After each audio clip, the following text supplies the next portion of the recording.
नमस्ते, अभिवादन आपका इनोसेंट इन्वेस्टर के इस नए वीडियो में आपके लिए डिस्क्लेमर। दोस्तों, बात करेंगे टेक महिंद्रा की। रिजल्ट इनका आया है, डिविडेंड इतना बड़ा दिया है, दिल खुश हो गया है। 30 रुपये का डिविडेंड, 1,000 रुपये की कंपनी, वो भी टेक कंपनी, आईटी कंपनी जब देती है तो इस डिविडेंड को हम बहुत बहुत बहुत बड़ा मान सकते हैं। बेहतरीन डिविडेंड इस कंपनी ने आज हमको दिया है रिजल्ट के साथ। तो रिजल्ट हम डिस्कशन में लाएंगे, उससे पहले देखिए हम रिजल्ट डिस्कस करेंगे, उससे पहले आपको डिविडेंड वाली बात बताते हैं, क्योंकि बहुत मज़ा आता है मुझे डिविडेंड वाली बात करके और दिल खुश वाली फीलिंग भी आती है। तो तीन तीन नंबर के पॉइंट में जब आप रिजल्ट खोलोगे, 3 नंबर नहीं, एक्चुअली 2 नंबर के पॉइंट में ये बात दी हुई है, आप यहाँ पर साफ साफ पढ़ सकते हो। The board of directors have recommended a final dividend of 30 रुपया। अब ये फाइनल डिविडेंड है, याद रखिएगा। अंतरिम डिविडेंड इनका, इंटरिम जिसको कहते हैं, वो 15 रुपये हमको पहले ही मिल चुका है, इससे पहले, ठीक है। तो 30 रुपये का आपके लिए डिविडेंड अप्रूव हो सकता है, मतलब बहुत ज़्यादा चांसेस है, हो ही जाएगा। यहाँ पर लिखा रहता है ना कि इफ़ अप्रूव्ड, यहाँ पर बातें वही लिखी रहती हैं, जिसमें आपके लिए 15 रुपये का स्पेशल डिविडेंड, 5 रुपये की इनकी फेस वैल्यू है, उस पर आपको 600% का डिविडेंड मिल रहा है, ठीक है। तो आपके लिए ये डिविडेंड बिल्कुल तैयार है। बस यहाँ पे याद रखिएगा, subject to approval by the members of the company at the forthcoming annual general meeting. ये आपके लिए काम हो गया, कोई दिक्कत है नहीं। कंपनी ने आपके लिए 30 रुपये का डिविडेंड दे दिया, दिल खुश कर लीजिए, क्योंकि टोटल कंपनी ने 45 रुपये का डिविडेंड दे दिया, जिसको हम 4.5% भी कह सकते हैं, ठीक है। एफडी का रेट कितना चल रहा है, जरा चेक कीजिएगा अपने बैंक का 1 साल का। अब मैं ये नहीं कह रहा हूँ एफडी तोड़ के टेक महिंद्रा खरीद लो, लेकिन एक बात बता रहा हूँ कि एक सेफ कंपनी, एक ऐसी कंपनी जो आपको ग्रोथ के साथ साथ डिविडेंड भी दे रही हो, टेक महिंद्रा बेहतरीन है, उसमें इनका नाम शामिल है। रिजल्ट कैसा आया है? रिजल्ट भी धमाकेदार है। अगर हम ईयर ऑन ईयर कंपेरिजन करें तो वहाँ पर भी हमको बहुत सारी पॉजिटिव चीज़ें देखने को मिल रही। मैं थोड़ा सा जूम इन कर रहा हूँ। आपके लिए रिक्वेस्ट ये है कि अगर आपकी क्वालिटी थोड़ी डाउन है तो उसको थोड़ा सा इंप्रूव कर लीजिएगा, जिससे कि आपको रिजल्ट जो है वो समझने में कोई तकलीफ हो ना, ठीक है। तो चलिए हम देखते हैं एक एक चीज़। सबसे पहले टोटल इनकम की बात करेंगे। अगर हम पिछले क्वार्टर से कंपेयर करें, ठीक है, सिक्वेंशियल बेसिस पे, तो यहाँ पर हमको एक छोटा सा डेंट देखने को मिल रहा है, जो कि एक्सपेक्टेड नहीं था, लेकिन ऐसा हुआ है कंपनी के साथ, ठीक है। अगर हम पिछले साल के इस क्वार्टर में जाएं तो जो रेवेन्यू है, मतलब इनकम की बात है, एकदम नेक टू नेक रही है। हम इसको भी नेक टू नेक ही कह सकते हैं, मतलब रेवेन्यू जो है, इनकम जो है, वहीं के वहीं है टेक महिंद्रा की। खर्चे, यहाँ पर हमें एक बड़ी लीप थोड़ी सी देखने को मिली है। अगर हम पिछले साल के इस क्वार्टर से कंपेयर करें, जहाँ हमारी इनकम बिल्कुल सेम टू सेम थी, लेकिन वहाँ से हमारा खर्चा बहुत ही बेहतरीन तगड़े से कंट्रोल में आया है। याद रखिएगा, 8,218 करोड़ का खर्चा इस बार हुआ, और जो कि खर्चा हुआ था 8,811 करोड़ का पिछले साल के इस क्वार्टर में, और इससे पहले वाले क्वार्टर में 8,152 करोड़ का खर्चा हुआ था। याद रखिएगा, ये जो डेटा है ये मिलियंस में है, इसलिए एक पॉइंट में पीछे करके बता रहा हूँ कि तब ये डेटा करोड़ में कन्वर्ट हो जा रहा है। समझ गए आप? तो उसी हिसाब से आप समझिएगा। अगर आप नॉर्मल सेंस में देखना चाहो तो यहाँ से यहाँ और यहाँ से यहाँ प्लस यहाँ से यहाँ, अगर आप कुछ बातों को देखोगे तो ये जो रिजल्ट था, ठीक है, इसके कंपैरिजन में ये रिजल्ट बहुत अच्छा है, लेकिन ये जो रिजल्ट था इसके कंपैरिजन में कुछ बहुत खास है नहीं, ठीक है, क्योंकि यहाँ पर इनसे ज़्यादा ये खर्चा किए हैं, प्लस जो रेवेन्यू है वो यहाँ से कम आया है। आई होप आप ये चीज़ समझ गए होंगे। हम चलते हैं अब डायरेक्ट प्रॉफिट पे, क्योंकि और कुछ यहाँ पर देखना थोड़ा सा अलग ही होता है। एक चीज़ हाँ मैं मिस कर रहा था, एम्प्लॉय बेनिफिट एक्सपेंसेस, यहाँ पर कंपनी ने थोड़ी सी कटौती की है। मुझे एग्जैक्टली ये बात थोड़ी सी नहीं समझ में आ रही है। अब महिंद्रा वाले क्या करना चाहते हैं मुझे नहीं पता, लेकिन 4,700 करोड़ के आसपास इन्होंने खर्चा किया है, जो कि पिछली बार के खर्चे से काफ़ी कम है। 4,900 करोड़ का खर्चा किया था, और पिछले साल के इस क्वार्टर में 4,800 करोड़ खर्चा किया था। जो फ्रेश हायरिंग है वो मुझे नहीं लगता कि इन्होंने की है, कुछ एम्प्लॉय भी इनके हो सकता है निकल गए हों।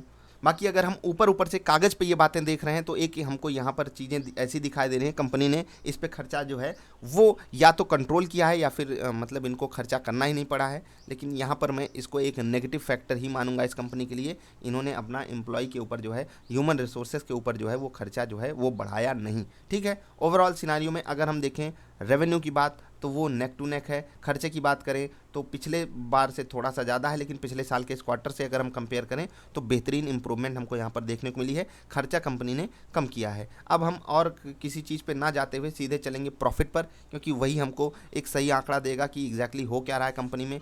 खर्चा और रेवेन्यू के बाद कंपनी हैंडल कैसे कर रही है सिचुएशन। अगर हम 7,726 करोड़ के मुकाबले चेक करें तो 1,044 करोड़ का प्रॉफिट बड़ा नंबर होता है, और ये एक बड़ा जंप है, आप कह सकते हो लगभग 35%, जी हाँ 35% के आसपास का जंप है। लेकिन अगर आप जस्ट पिछले क्वार्टर से कंपेयर करोगे तो आपको एक डेंट देखने को मिलेगा। मतलब ये रिजल्ट जो है वो मिक्स्ड टाइप का है। अगर आप सीक्वेंशियल बेसिस पे देख रहे हो, आपको बस रिजल्ट लगेगा हाँ चलो ठीक है, बुरा बहुत नहीं है लेकिन ठीक है रिजल्ट। अगर आप ईयरली बेसिस पे देखोगे, ईयर ऑन ईयर बेसिस पे देखोगे, तो आपको रिजल्ट एक खुशी देने वाला रिजल्ट होगा, आपके लिए बेहतरीन रिजल्ट है। चलिए इनका प्राइस टू अर्निंग रेशियो हम कैलकुलेट कर लेते हैं। इनका ईपीएस कितना आया है, बेसिक 12 रुपये 37 पैसे, इसको हम 12.5 मान लेते हैं, 12 गुणे 4 लगभग 50 रुपये आ जाएगा। ठीक है, 50 रुपये इनका हो गया, साल भर की कमाई हो गई एक शेयर के पीछे 50 रुपये की। अभी इनकी जो करंट मार्केट प्राइस चल रही है वो चल रही है 970 रुपये के आसपास। तो 970 अपॉन 49 हम कर लेते हैं, एक पॉइंट हमको नीचे रहना पड़ेगा क्योंकि यहाँ पर पॉइंट में थोड़ा सा वो है, तो अपॉन हम कर लेते हैं एग्जैक्टली 19.79, ये है प्राइस टू अर्निंग रेशियो। अगर पीयर से इनको कंपेयर करके हम देखेंगे तो ये कंपनी उतनी ग्रोथ वाली है नहीं। आपने रिजल्ट में भी वही बात साफ साफ देखी है कि इनका जो मतलब रेशियो है और जो रिजल्ट है वो ठीक है, एक रेशियो में थोड़ा बहुत इंप्रूवमेंट दिखाता हुआ चल रहा है। लेकिन क्योंकि कंपनी डिविडेंड वगैरह बांटती है तो ग्रोथ पे कम फोकस कर पाएगी, आपको ये बात भी पता है। 45 रुपये डिविडेंड बांट रही है, टेक महिंद्रा जैसी कंपनी है, तो आपके लिए अलग अलग टेस्ट वाली कंपनियाँ मिल जाती हैं बाजार में, और क्या चाहिए आपको। आज रिवर्स कर गया, अच्छे रिजल्ट की उम्मीदें थी सबको और धूम भी मचाया है इन्होंने। 30 रुपये का जो डिविडेंड है उससे मैं काफ़ी ज़्यादा इंप्रेस हुआ हूँ। 3% का डिविडेंड आपको मिल गया है बेहतरीन, और एक ऐसी कंपनी में मिला है जो आपको 1050 1075 से नीचे ट्रेड करती हुई मिल रही है। अगर आपको याद हो तो जो मैंने आपको एक वीडियो दी थी, एमओ को भी है पसंद, वहाँ पर आपके लिए एक बेहतरीन अपॉर्चुनिटी थी इस स्टॉक को ग्रैब करने की। देखो क्या ये स्टॉक अभी हमको नीचे नहीं मिल सकता, ज़्यादा चांसेस है मिल जाए। आज देखिए काफ़ी ज़्यादा फ्लक्चुएशन दिखा रहा था, एक समय तो ये 940 के आसपास ट्रेड कर रहा था। एक मिनट में इस कैंडल का लो चेक करना चाहूँगा। इस कैंडल का लो है 937 रुपये, सोच कर देखिए 940 के भी नीचे, और वहाँ से 30 रुपये ऊपर भाग गया। अब सोचिए 30 रुपये का डिविडेंड का काम तो लोगों ने यहीं पर फ़ायदा उठा लिया। अब एक चीज़ हमारे लिए ये भी आती है सामने कि देखो जब कंपनियों के अच्छे रिजल्ट आने वाले होंगे, कुछ अच्छा होने वाला होगा, वो कंपनियां पहले भाग जाएंगी। इसीलिए हमारे पास अपॉर्चुनिटी थोड़ी सी कम बचती है। जिसके पास ज़्यादा पैसा है वो अपने पैसे को वेल तरीके से मैनेज कर सकता है। इसीलिए हम आपको क्या है, ट्रेंड पे ट्रेड लेना सीखना होगा, सिचुएशन को संभालना सीखना होगा। मैं आपको कुछ दिखा रहा हूँ, बहुत ध्यान से देखिएगा, समझाने की कोशिश मैं करूँगा। स्टॉक किस तरीके से पहले खुला, उसके बाद गिरावट दिखाया, हॉकी जैसा पैटर्न बनाया, और देखिए कहाँ पर डे हाइज पे क्लोजिंग दिया है। क्यों, आप सब जानते हो, यहाँ पर मुझे कुछ बताने की ज़रूरत है नहीं। और एक दूसरे इन्हीं की कैटेगरी का एक स्टॉक है HCL टेक, आप यहाँ पर देख लीजिए, रिजल्ट आया था और उसके बाद स्टॉक जो है वो गिरा है। अब यहाँ पर 5 मिनट की कैंडल को आप उठाकर देख लीजिए, स्टॉक नीचे खुलता है, बुरा रिजल्ट एक्चुअली था नहीं, बस मार्केट की एक्सपेक्टेशन नहीं मीट हुई, नीचे खुला, ऊपर जाने की कोशिश किया लेकिन सस्टेन नहीं कर पाया, और देखिए डे लोज के आसपास की क्लोजिंग पाया है।